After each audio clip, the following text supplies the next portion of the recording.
This was Xi Jinping's first UNGA speech since he became president of China, and in it he really tried to set a statesmanly tone, speaking to countries around the world as the leader of one of the world's major superpowers. Now, he made a number of references to various areas, starting with some thinly veiled references to what can be interpreted as perhaps Syria, talking about dialogue over confrontation repeatedly throughout the speech, peppering and pushing for dialogue over confrontation, how countries should treat each other as equals, whether they are big or small, rich or poor. Mutual respect was also one of the themes that he repeated throughout the speech, echoing really some of the sentiments of President Obama's speech about mutual respect and dialogue as well between countries. He also said that we should abandon a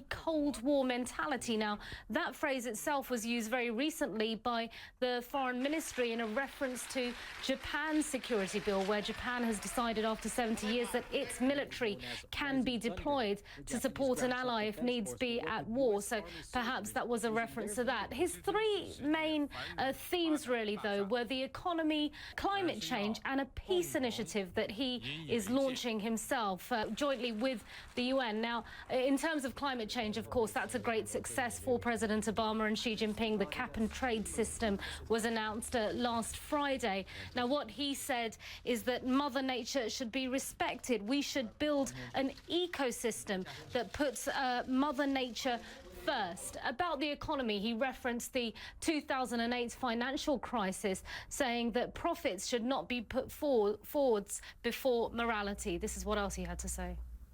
It is important for us to use both the invisible hand and the visible hand to form synergy between market forces and government function, and strive to achieve both efficiency and fairness.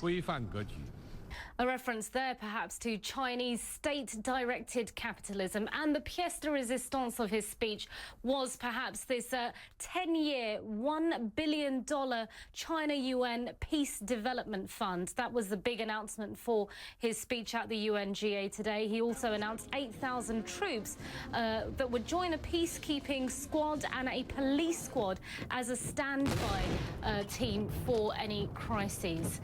And finally, he really did speak to his home audience as well, repeatedly talking about the Chinese, not American, dream.